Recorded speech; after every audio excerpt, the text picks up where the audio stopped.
নমস্কার বন্ধুরা, আপনারা দেখছেন এই মুহূর্তে আপনাদের নিজের চ্যানেল, প্রিয় চ্যানেল, বাংলা চ্যানেল। আমি অলোক রঞ্জন। আজকে প্র্যাকটিস সেটের ক্লাস নিয়ে আপনাদের সামনে এলাম। এই প্র্যাকটিস সেটের সিরিজের যে নামটা আমি দিয়েছি সেটা হচ্ছে সুপার 30 সিরিজ। দেখতে পাচ্ছেন স্ক্রিনে, সুপার 30 সিরিজ মানে হচ্ছে 30টা প্রশ্নের একটা করে প্র্যাকটিস সেট হবে। সেটা আমি আপনাদেরকে 3টি ক্লাসে করাবো, অর্থাৎ 10টা করে 3টে পার্টে আমি আপনাদেরকে অঙ্ক করাবো। প্রত্যেক শনিবার 22 বর্ধমান চ্যানেলে পাবেন। প্রত্যেক শনিবারে একটা প্র্যাকটিস সেট আপনি 22 ম্যাথ পাগলাতে পাবেন। আপনারা ইতিমধ্যে জেনে গেছেন যে প্রত্যেকদিন সকাল 9টার সময় এবং সকাল 10টার সময় দুটো চ্যানেলেই আমি একটা করে শর্ট ভিডিও দিই। প্রিভিয়াস ইয়ারের যে কোনো পরীক্ষায় আসা শর্ট কোশ্চেন নিয়েই আমি আপনাদেরকে সমাধান করাই, যার শর্টকাট ট্রিক্স রয়েছে। তার সঙ্গে প্রত্যেক মঙ্গলবার এবং বৃহস্পতিবার চ্যাপ্টার ভিত্তিক ক্লাস করাই, যার সিরিজের নাম হচ্ছে ম্যাথ বুস্টার সিরিজ। এবং শনিবার প্র্যাকটিস সেটের ক্লাস করাই, অর্থাৎ আজকে প্র্যাকটিস সেটের ক্লাস করাই। তার সঙ্গে আগামী রবিবার মানে প্রত্যেক রবিবারে থাকবে পিওয়াইকিউ, মানে প্রিভিয়াস ইয়ারের কোশ্চেন রিলেটেড বিভিন্ন পরীক্ষার প্রশ্ন নিয়ে ডাইরেক্টলি একদম কোশ্চেন পেপার নিয়ে। এমনটা নয় যে কোনো প্রশ্ন নিয়ে এলাম আর বললাম এটাই প্রিভিয়াস ইয়ার, তা কিন্তু নয়। একদম ক্যান্ডিডেটের কোশ্চেন নিয়েই আমরা আসি। ঠিক আছে? তো আজকে যে সিরিজ সুপার 30 সিরিজ, সেই সুপার 30 সিরিজের পার্ট 1, প্র্যাকটিস সেট 1, পার্ট 1 আপনারা দেখতে থাকুন। একটা চাকরির পরীক্ষায় প্রশ্নের লেভেল 3 রকম ভাবে মেনটেন করা হয়। এক হচ্ছে বেসিক, একদম বেসিক, মডারেট এবং অ্যাডভান্স। ডাব্লিউবিপির মতো পরীক্ষাতেও 3টে লেভেল মেনটেন হয়, সিজিএল এর মতো পরীক্ষাতেও 3টে লেভেল মেনটেন হয়, কিন্তু এই দুজনার লেভেল দু রকম। মানে যেটা সিজিএল এর বেসিক, একদম বেসিক, সেটা সিএইচএসএল অথবা এমটিএস এর অ্যাডভান্স লেভেল বা মডারেট লেভেল। ডাব্লিউবিপির যেটা অ্যাডভান্স লেভেল সেটা হয়তো এমটিএস এর মডারেট লেভেল। এরকম লেভেল মেনটেন হয়। তো আমি যে সেট আপনাদেরকে করাবো আজকে প্রথম দিন বলে দিচ্ছি যে 30% থাকবে একদম ইজি, 40% থাকবে মডারেট এবং বাকি 30% থাকবে একটু কঠিন। এবারে কোন পরীক্ষার লেভেল মেনটেন করে করছি সেটার উপর নির্ভর করবে যে বাস্তবে অঙ্কগুলো কতটা সহজ বা কতটা কঠিন। ঠিক আছে? যাক, আমি চলে আসি। আজকে আমাদের প্রথম প্র্যাকটিস সেটের প্রথম পার্ট অঙ্ক। প্রত্যেকটা অঙ্কই কিন্তু পরীক্ষার অঙ্ক, এমনটা নয় যে আমি নিজে বানিয়ে এনেছি। প্রত্যেকটা অঙ্কই পরীক্ষার অঙ্ক নিয়ে আমার প্র্যাকটিস সেট বানানো। ঠিক আছে? বেশ। প্রথমটা দেখুন, একটা ত্রিভুজের ক্ষেত্রফল 1176 বর্গ সেন্টিমিটার এবং তার ভূমি আর উচ্চতার অনুপাত 3:4। হামেশাই পরীক্ষা আসে, কিন্তু সহজ অঙ্ক, একদম বেসিক লেভেলের অঙ্ক। তাহলে ত্রিভুজের উচ্চতা কত? এবার আমরা জানি ত্রিভুজের ক্ষেত্রফল মানে কি হাফ ইন্টু ভূমি ইন্টু উচ্চতা, তাই না? এবারে এই যে ভূমি আর উচ্চতার অনুপাত দিয়ে দিয়েছে, তাহলে হাফ ইন্টু ভূমি মানে কত? ভূমি হচ্ছে ওই যে 3 আর 4, মানে 3x কে যদি আমি ভূমি ভাবি, 4x কে যদি উচ্চতা ভাবি, তাহলে ক্ষেত্রফল হচ্ছে এইটা ত্রিভুজে। এটা সমানই কত? 1176। একদম ছোট অঙ্ক, একদম সহজ সরল অঙ্ক। এবার এদিকে কাটাকাটি করলে 3 4 12 অর্ধেক 6, মানে এক্স স্কোয়ার সমান কি দাঁড়ালো? 1176/6, তাই না? 1176/6 কিভাবে হলো? এই যে 2 এর সাথে ধরুন একটা 2 কেটে দিলাম, এটা 2 হয়ে গেল। 3 দিয়ে 6, এক্স স্কোয়ার। 6x² সমানই হচ্ছে 1176। তাহলে এক্স স্কোয়ার সমান 1176/6। এটা যদি আমরা কাটাকাটি করি তাহলে হয়ে যাবে 196। তাহলে এক্স স্কোয়ার সমান যদি 196 হয়, তাহলে এক্স সমান কত? এক্স সমান হচ্ছে 14। এটা তো একটা নর্মাল পদ্ধতি গেল, এক্স ধরে যেমন আমরা করলাম। এক্স এর মানটা যদি 14 হয়, তাহলে এই যে উচ্চতা ধরেছিলাম যেটা 4 অনুপাত মানে 4x, 4 14 তাহলে কত? 4 14 হচ্ছে 56, মানে উত্তর এটা। এবার এটাই পদ্ধতি। আপনি পরীক্ষার হলে কি করবেন? পরীক্ষার হলে কি বসে বসে আমি যেমন লিখলাম সেরকম লিখবেন? না, সেরকম লেখা যাবে না। আপনি জানেন যে একটা ত্রিভুজের ক্ষেত্রফল যেটা 1176 দিয়েছে বর্গ সেন্টিমিটার, আপনি জানেন যে হাফ ইন্টু ভূমি ইন্টু উচ্চতা। তাহলে এটা যদি ভূমি আর উচ্চতার গুণফল হয় 3 4 12, তাহলে আপনি জানেন যে তার অর্ধেক হবে 6। তার মানে এই যে 1176, এই যে 1176 যেটা আমার ক্ষেত্রফল দেওয়া আছে, এটা দেখতে হবে 6 এর সাথে এর কত গুণ। 6 এর সাথে দেখলাম আমরা 196 গুণ। তো এইটা বাস্তবে এক্স স্কোয়ারের মান, এটা মাথায় রাখতে হবে। এক্স সমান কত? এক্স সমান হচ্ছে 14। আপনাকে এমনি বুঝে নিতে হবে। এইটা যারা নতুন তারা এরকম ভাবে লিখে লিখে করবে, কিন্তু আপনারা যারা 2 4 বার প্র্যাকটিস করেছেন তাদের কিন্তু সরাসরি এরকম ভাবেই করে নিতে হবে। ব্যাস, এক্স এর মানটা 14 হলো, এটা 4 14 56, আমরা এখান থেকে উত্তর করে দিলাম। কেমন? অঙ্কটা কঠিন নয়, বেসিক অঙ্ক, বিশাল কিছু শেখার এখানে নেই। পরের অঙ্কটা দেখুন, ভালোই পরীক্ষায় আসে এই অঙ্কটা। শুধু আমাদের রাজ্য সরকারের পরীক্ষা নয়, কেন্দ্র সরকারের পরীক্ষা তো রীতিমতো আসে। এ স্কোয়ার প্লাস বি স্কোয়ার সমান 117 আর এ বি সমান দেওয়া আছে 5।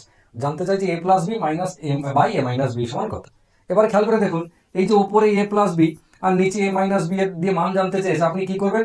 আপনি একটু স্টাইল করে দুজনারই কি করুন, দুজনারই হোল স্কোয়ার করে দিন এরকম ভাবে, যে পরে যে উত্তরটা বেরোবে তাকে বর্গমূল করে আবার উত্তর লিখে দেবেন।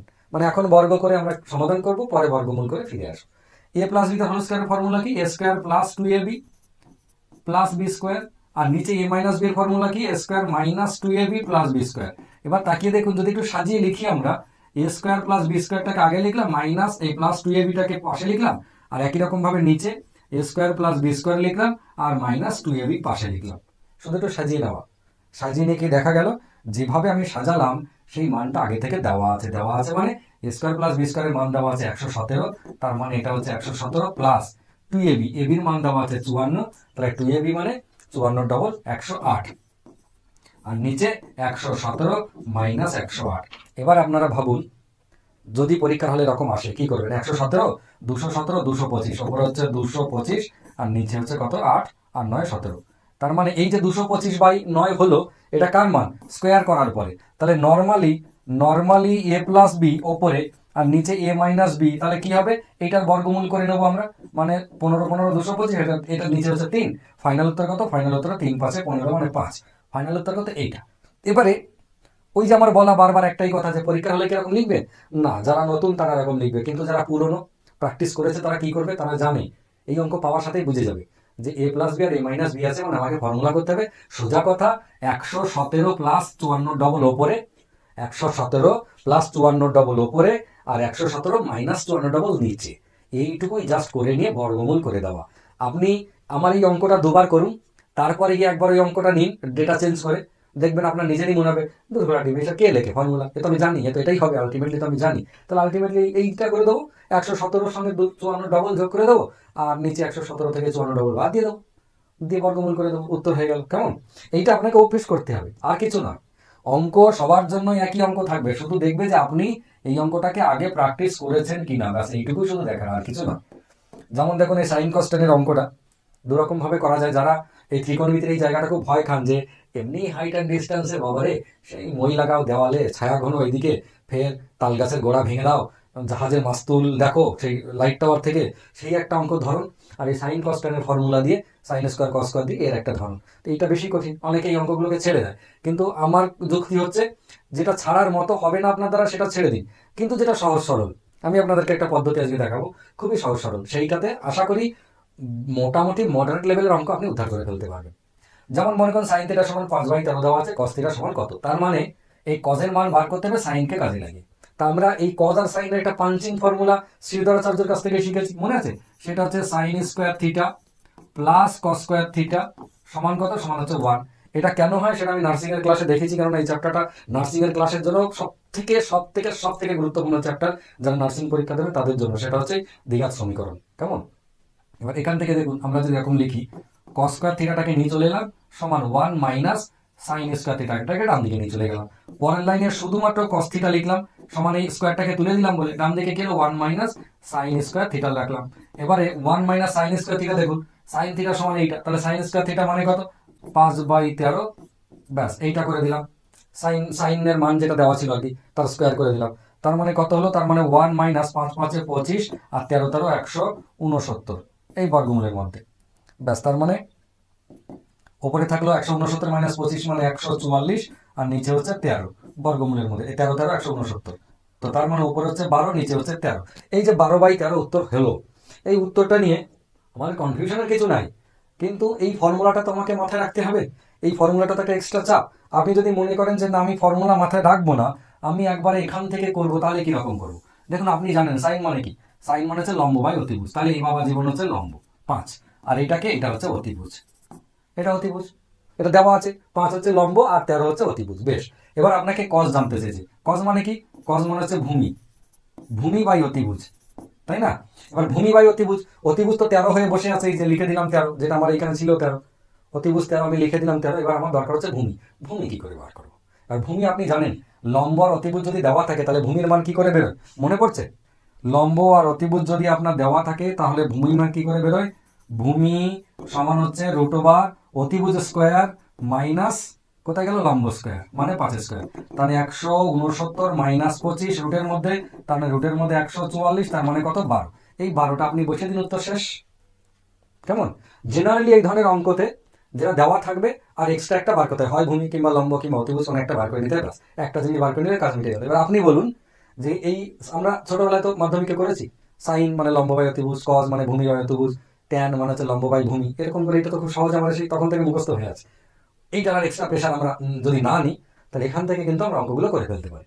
আজকের প্র্যাকটিসে এই স্টাইলে আরো একটা অঙ্ক আছে, আপনারা তাহলেই দেখে বুঝতে পারবেন যে হ্যাঁ সত্যি এই পদ্ধতিটা খুব একটা খারাপ নয়, এটা বেশ ভালোই পদ্ধতি, ফর্মুলা মুখস্থ না করেও করে দেওয়া যায়। ঠিক আছে, নেক্সট দেখুন, মোস্ট ইম্পর্টেন্ট অঙ্ক, খুব সহজ অঙ্ক, কিন্তু প্রচন্ড পরিমাণে পরীক্ষায় আসে এই অঙ্কটা।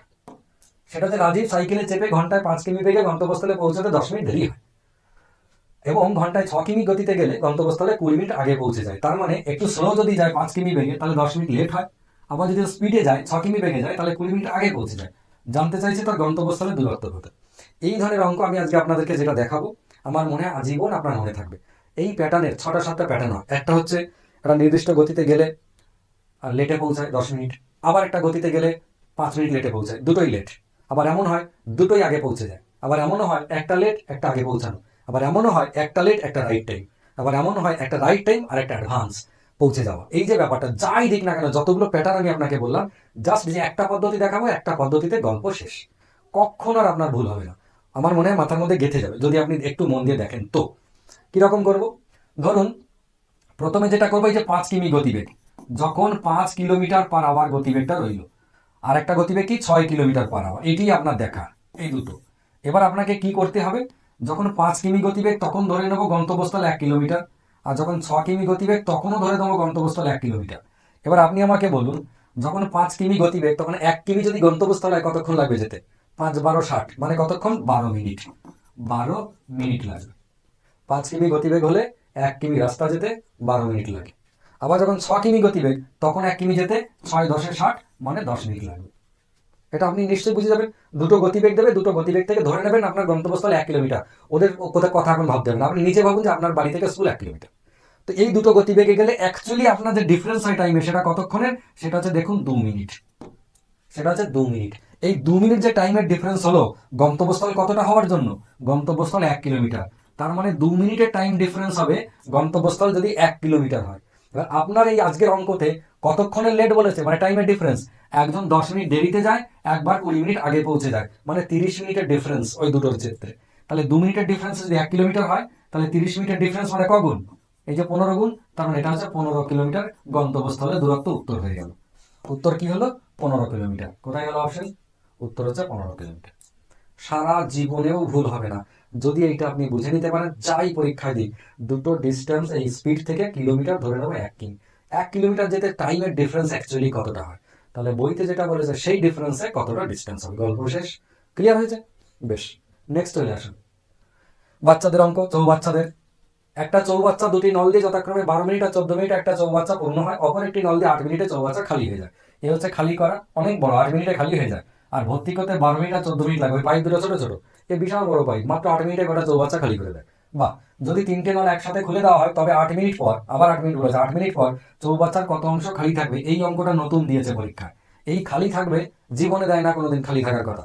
8 মিনিট পর কতটা ভর্তি হবে এইটা জেনারেলি দেয়, কিন্তু ভর্তি হওয়ার পরে কতটা খালি থাকবে এই যেবার যখন দিয়েছিল পরীক্ষায়, বেশ অনেকজনা কিন্তু রেডি হয়ে গেছে, মাথাতেই রাখিনি যে খালি হওয়ার ব্যাপারটা দিতে পারে।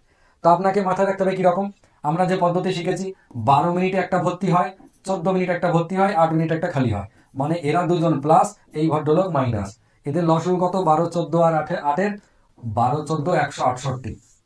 তাহলে 12 দিয়ে যখন ভাগ করছি এটা হচ্ছে 14, যখন 14 দিয়ে ভাগ করবো তখন হবে 12, ঠিক আছে। আর যখন 8 দিয়ে ভাগ করবো তখন হবে 21। 8 দিয়ে 16, 8 কে 1। এবারে এই যেটা আমরা করেছি, আমরা তো প্র্যাকটিস করেছি অনেক, তিনটে লসগু করলাম, লসগু করে উপরে লিখলাম 168, এরা দুজন যোগ, 14, 16, 26 থেকে 21 বাদ মানে কত? 26 থেকে 21 বাদ মানে 5, নিচে লিখলাম 5, 168/5। এবারে এই যে 168/5 লিখে লিখে আমাদের এতদিন ধরে অভ্যেস, এটা কি বেরিয়েছে? এটা বেরিয়েছে টাইম। মানে তিনটে পাইপ যদি একসাথে খোলা থাকে, তাহলে কতক্ষণে আলটিমেটলি চৌবাচ্চাটা ভর্তি হবে, খালি হবে, সেটা হচ্ছে এটা। কতক্ষণে হবে টাইম যদি জানতে চায়, তাহলে লসাগু যাবে ওপরে। কিন্তু আমাদের আজকের অঙ্কতে জানতে চেয়েছে কত অংশ, তার মানে 168 দেবো আমরা নিচে, 168 দেবো নিচে, আর ওপরে যেমন 5 বেরোলো তেমন বেরোবে। শুধু জাস্ট লসাগুটাকে ওপর নিচে। এইটা যেটা দাঁড়ালো, সেটা হচ্ছে 1 মিনিটে তিনটে পাইপ খোলা থাকলে চৌবাচ্চাটা কতটা ভর্তি হয়, 168/5 হয়। এবার আমাদের আজকের প্রশ্নতে বলেছিল যে 8 মিনিট যদি ভর্তি রাখি, মানে 8 মিনিট যদি তিনটেই চালাই, তাহলে কতটা খালি থাকবে। আমরা আগে দেখে নেবো ভর্তি থাকবে কতটা। 8, 2, 1, মানে 5-এর 21। 5-এর 21 অংশ এটা কি? এটা হচ্ছে ভর্তি, এইটা ভর্তি হবে। 8 মিনিটে 5-এর 21 অংশ ভর্তি হবে, মানে 21/5 কিন্তু আমাদের প্রশ্ন দেওয়া ছিল কোনটা? প্রশ্নে দেওয়া ছিল খালি। তাহলে খালি কতটা হবে? এই যে 5-এর 21 যদি ভর্তি হয়ে যায়, তাহলে 5 আর 21 হচ্ছে 16, 16/21 অংশ। 16/21 অংশ আলটিমেটলি খালি থাকবে। কোথায় গেল? অপশন এ, 16/21 অংশ। কেমন? এইটা হচ্ছে অ্যান্সার আলটিমেটলি। একটু খেয়াল রাখবেন, 5-এর 21 উত্তর থাকবে, 5-এর 21 উত্তর থাকবে আপনাকে মুরগি করার জন্য, কিন্তু ওটার দিকে তাকালে চলবে না। ঠিক আছে। নেক্সট, একটা ট্রেন 92 কিলোমিটার গতিবেগে একটা সিগন্যাল পোস্ট অতিক্রম করে 9 সেকেন্ডে, ট্রেনটার দৈর্ঘ্য কত? একদম সাদাসিধে অঙ্ক। এরকম আপনাদের মনে হতে পারে যে এত সহজ সহজ অঙ্ক দিয়েছে, দুটো একটা ঠিকঠাক মনে হচ্ছে যে হ্যাঁ একটু স্ট্যান্ডার্ড, দুটো একটা মনে হচ্ছে একেবারে জলের মতো সহজ। এটাই তো নিয়ম, যে কোনো চাকরির পরীক্ষা 30% জলের মতো, 40% মডারেট এবং বাকি 30% যথেষ্ট অ্যাডভান্স, সেই পরীক্ষা লেভেল অনুযায়ী। তো মিলেমিশে সব অঙ্ক তো রাখতে হবে। তাহলে এই সহজ অঙ্কগুলো কেন দেয়? আপনাকে সময় বাঁচানোর জন্য, যে সহজগুলো তাড়াতাড়ি করুন, দিয়ে যে সময়টা বাঁচবে সেটা কঠিন অঙ্কতে দিন, দিয়ে নিজের স্কোরটাকে হাই করুন। কেমন? এই যে 92 কিলোমিটার পার আওয়ার গতিবেগে যাচ্ছে 9 সেকেন্ডে, কাকে পেরিয়েছে? 9 সেকেন্ডে পেরিয়েছে একটা সিগন্যাল পোস্ট। তো সিগন্যাল পোস্টকে পেরোনো মানে নিজের দৈর্ঘ্য পেরোনো, আমরা শিখেছি। তার মানে বাস্তবে 9 সেকেন্ডে ট্রেনটা যতটা যাবে সেটাই হবে ট্রেনের নিজের দৈর্ঘ্য। 92 কিলোমিটার পার আওয়ার যদি স্পিড হয়, একে মিটার পার সেকেন্ডে যদি করে নিই, তাহলে 5-18 দিয়ে আমরা গুণ করলাম, মিটার পার সেকেন্ড হয়ে গেল, মানে 1 সেকেন্ডে এত মিটার যায়। 9 সেকেন্ডে কতটা যাবে? ইন্টু 9, ব্যাস কাজ মিটে গেল। তাহলে 9-2-18, এইটা হচ্ছে কত? 45, আর 1-46, তাহলে 5-4-20, 200, 5-6-30, 230 মিটার। এটা হচ্ছে ট্রেনের নিজের দৈর্ঘ্য, 230 মিটার। কেমন? একদম কঠিন নয়, খুবই সহজ। সহজ প্রশ্ন, কঠিন প্রশ্ন মিলেমিশে থাকবে। যদি আপনারা রেগুলার আমার এই প্র্যাকটিস সেটের ক্লাসগুলো করতে পারেন, তাহলে আমি কথা দিচ্ছি আগামীতে যে বেসিক টু মডারেট লেভেলের যত পরীক্ষা আছে রাজ্য সরকার কেন্দ্র সরকারের, সমস্ত পরীক্ষাতে আপনি হুবহু প্রশ্ন কমন পেয়ে যেতে পারেন। বেশ, দেখুন, শতকরা কত হার সুদে 360 টাকা 9 বছরে 522 টাকা হবে? 9 বছরে 522 টাকা হবে, 360 টাকাটা 522 টাকা হয়ে গেছে। কেমন? 360 টাকাটা যদি 522 টাকা হয়, তাহলে সুদ বেড়েছে কত? এদিকে 40 টাকা, ওদিকে 22, 62, 162 টাকা। 162 টাকা যেটা, সেটা হচ্ছে সুদ, তাই না? 162 টাকা সুদ হয়েছে 360 টাকা ক বছরে? 9 বছর। এবার আমাদের কাছে যে ডেটা রইল সেটা হচ্ছে 360 টাকা, এটাকে, এটা প্রিন্সিপাল, ক বছর? 9 বছরে। সুদ কত হয়েছে? সুদ হয়েছে 162 টাকা। খুব ভালো কথা। আমাদের জানতে কি চেয়েছে? জানতে চেয়েছে শতকরা কত হবে। দেখুন, একটা বিষয় হচ্ছে যে পার্সেন্টেজ জানতে চাইছে, মানে রেট অফ ইন্টারেস্ট। রেট সমান কত? রেট সমান SI ইন্টু 100/PT। আমরা চাইলে রেট অফ ইন্টারেস্ট এই ফর্মুলা থেকে করতেই পারি, না করার কিছু নেই। কিন্তু কিছু কিছু সময় এরকম আসবে, ফর্মুলা ইউজ না করে যদি কনসেপ্টে করেন অনেক কম সময় হয়ে যাবে। কিছু কিছু জায়গায় এমন আসবে কনসেপ্টে না করে ফর্মুলা ইউজ করলে কম সময় হবে। আপনাকে দেখতে হবে যে কোনটা অ্যাপ্লাই করলে কম সময় হতে পারে। এই জন্য দুটো দিকই আপনার মাথায় রাখতে হবে। অভ্যেস করতে করতে আপনার এটা মাথায় চলে আসবে বা সেন্সের মধ্যে এসে যাবে যে অ্যাকচুয়ালি পরীক্ষা হলে কোন অঙ্কটা কি অ্যাপ্লাই করবো। আমরা কনসেপ্টে করে দেখি। এই যে পার্সেন্টেজ জানতে চাওয়া মানে মাথায় রাখতে হবে 100 টাকার 1 বছরে যেটা হবে সুদ, সেটাই পার্সেন্টেজ। 100 টাকার 1 বছর, 360 টাকা 9 বছরে এটা হয়েছে। তো 9 বছর না করে যদি আমরা 1 বছরে করতাম, তাহলে এর 9 ভাগের 1 ভাগ কত? না 4-9 36, 9, আর দিকে হচ্ছে 8, 8, 8, 9, 72, 18। তাহলে 1 বছরে যেটা দাঁড়ালো 18 টাকা। কত টাকা? 360 টাকা 18 টাকা। তা 360 টাকার 18 টাকা, এটা তো পার্সেন্টেজ নয়। 360 টাকার 1 বছর 18 টাকা, পার্সেন্টেজ নয়। 100 টাকার 1 বছরে কত? তো 360-এর আমি যদি করি যে 100 টাকা, তাহলে কত হবে 1 বছর? এইটা। তাহলে কিন্তু উত্তর 360-এর সঙ্গে 100 যা সম্পর্ক, 18-র সাথে উত্তরে তাই সম্পর্ক হবে। বা 360-এর সঙ্গে 18 যা সম্পর্ক, 100-র সাথে এটার তাই সম্পর্ক হবে। এবার সেটা তো রইলই। আপনি দেখুন ভালো করে তাকিয়ে, যে এইখানে একটুখানি ভালো করে তাকালে আপনি বুঝতে পারছেন। কি বুঝতে পারছেন বলুন তো? আপনি একটুখানি ভালো করে তাকান। 360-এর 360-এর যদি 10% হতো, তাহলে 36 টাকা হতো না? 360-এর যদি 10% হতো, তাহলে কি 36 টাকা হতো না? হয়েছে কত? 18 টাকা। তার মানে পার্সেন্টেজ কত? 5%। এটা আর বলতে লাগে না, এমনি আমরা বুঝতে পারি যে উত্তর কত? উত্তর হচ্ছে 5%। এবার যদি বলেন কি আদৌ এই কনসেপ্টটা কি কম সময় লাগবে, আপনি ভেবে দেখুন। আমি যখন পরীক্ষা হলে পাবো 360 টাকা 522 টাকা হয়েছে, মানে এদিকে 40 টাকা, ওদিকে 122, তার মানে 162 টাকা 9 বছরে। তাহলে 1 বছরে কত? 162/9। সুন্দর, 9 কে 9 আপনার হতো, 18 টাকা হয়ে গেল। 360 টাকা 18 টাকা। মনে মনে ভাবছি 10% হলে 36 টাকা হতো, 18 টাকা হয়ে যাবে 5%। তো এই যে কনসেপ্ট যদি আপনি একটু স্পিডে গ্রো করতে পারেন নিজে, তাহলে কনসেপ্টটাই কম সময় লাগে ফর্মুলার থেকেও, ম্যাক্সিমাম টাইমে। তবে কোনো কোনো ক্ষেত্রে ওটাও লাগে, না লাগার কিছু নাই, ঠিক আছে? আর যারা এই ফর্মুলা ইউজ করবেন তারা করতে পারেন, সেক্ষেত্রে 5%ই হবে। নেক্সট দেখুন, ওই যেটা সুদের অঙ্ক আমরা করালাম, এইটাও কিন্তু সেই সুদেরই অঙ্ক, কিন্তু এবার একটু স্টাইল আছে। স্টাইল আছে মানে এটা সব ভগ্নাংশ দিয়েছে। কোন পরিমাণ অর্থ থেকে 3.5 বছরে 2.5% সুদের হারে 154 টাকা সুদ পাওয়া যায়, মানে কি জানতে চাইছে? প্রিন্সিপাল। তাহলে আপনি বলতে পারেন প্রিন্সিপাল সমান SI ইন্টু 100/কে আর টি নিচে। তাহলে এখান থেকে আপনি পেতে পারেন যে কোন পরিমাণ অর্থ থেকে 3.5 বছরে 2.5% সুদের হারে 154 টাকা সুদ পাওয়া যায়, মানে 154 টাকা হচ্ছে এসআই, 154 টাকা ইন্টু 100 উপরে, আর রেট নিচে কত, এটা হচ্ছে 2.5 মানে হচ্ছে 5/2 ইন্টু এটা হচ্ছে 7/2। এটা থেকেও আপনি প্রিন্সিপাল বার করে নিতে পারেন, আপনাকে কেউ বারণ করবে না, ঠিক আছে। অথবা আপনি আন্দাজ করতে পারেন যে এই যে 3.5 বছর, মনে করুন 3.5 বছর, আমি এখানে একটু লিখে নিচ্ছি, 2.5%, 154 টাকা কি হয়েছে, এটা সুদ হয়েছে। এবারে জানতে চাই যে প্রিন্সিপাল কত। 2.5% হারে 154 টাকা সুদ হয়েছে, এটা আমরা ওখান থেকে একটা আইডিয়া নিতে পারি। অথবা ভাবতে পারি যে 3.5 বছরে যদি 154 টাকা সুদ হয়, তাহলে 1 বছরে কত।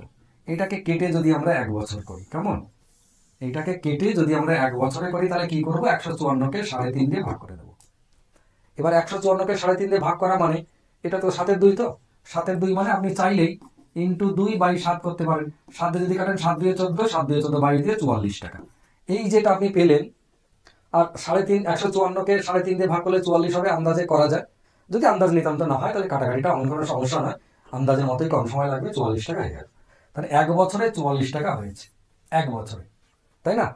এবার আমাদের কি জানতে হবে যে এই যে 2.5% কথাটা যেটা দেওয়া আছে, 2.5% মানে, 2.5% কথাটার মানে হচ্ছে 100 টাকায় 2.5 টাকা হয়, 100 টাকায় সুদ 2.5 টাকা হয়, আমাদের হয়েছে কত, 44 টাকা।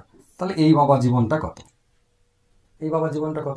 এটা যদি আমরা আন্দাজ করতে পারি তাহলে খুব ভালো কথা।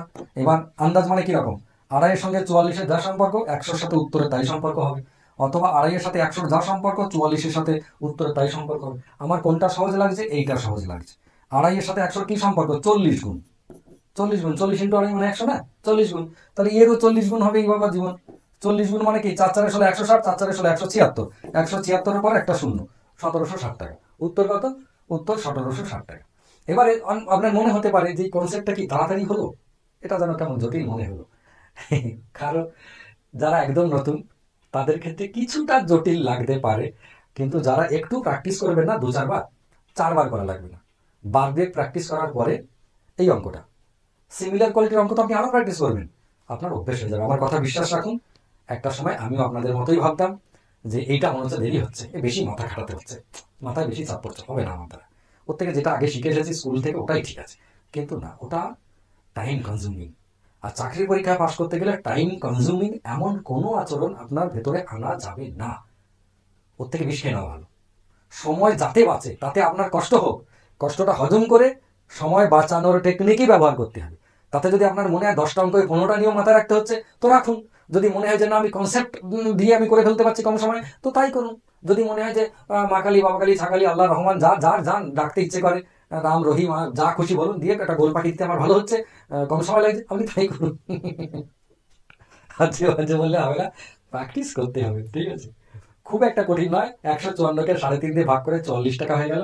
এটা আপনি 2-4 সেকেন্ডে করে ফেলতে পারবেন, যে 154 ইন্টু 2-এর 7, সময় লেগেছে, লাগেনি। এবার 44 টাকা কি, 2.5% হারে 2.5 টাকা যখন সুদ হয়, তখন প্রিন্সিপাল 100 টাকা, তাহলে 44 টাকা সুদ হলে কত, জাস্ট এই যে, মানে যদি ক্যালকুলেশন করেন 100/2.5 ইন্টু 44, এটাই তো 1760 টাকা। এটাই আমি এখানে আপনাকে আন্দাজ করতে বলেছি, ঠিক আছে?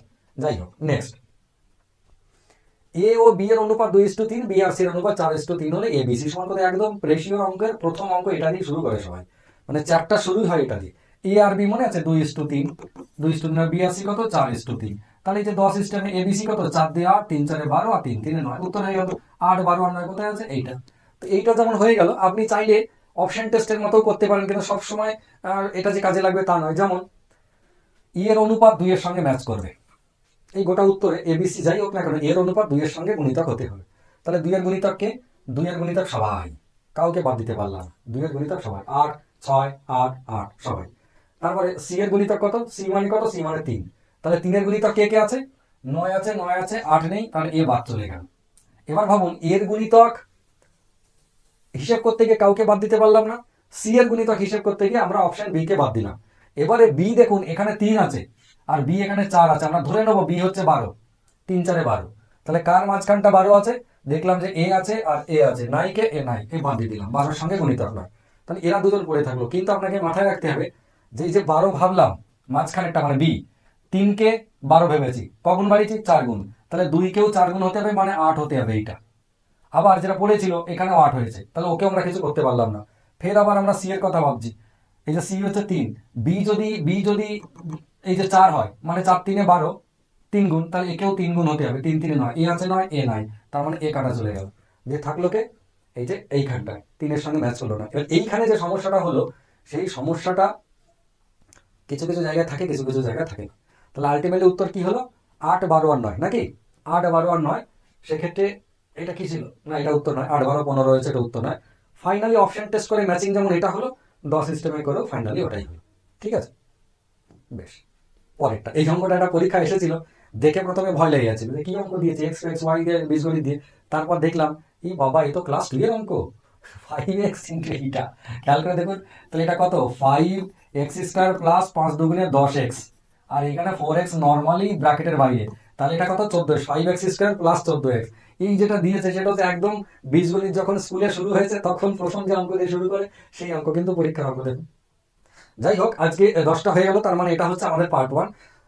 সুপার 30 সিরিজের মানে 30টা করে কোশ্চেনের এক একটা করে প্র্যাকটিস সেট হবে। সুপার 30 সিরিজের আজকে প্র্যাকটিস সেট 1 এর পার্ট 1 করলাম। আগামী দিনে আপনি পার্ট 2 পাবেন, তারপর পার্ট 3 পাবেন, তারপর প্র্যাকটিস সেট 2 শুরু হবে। ঠিক আছে, সবাই ভালো থাকুন, সুস্থ থাকুন, সুন্দর থাকুন। নিয়ে আসছি পরের ক্লাসে পার্ট 2।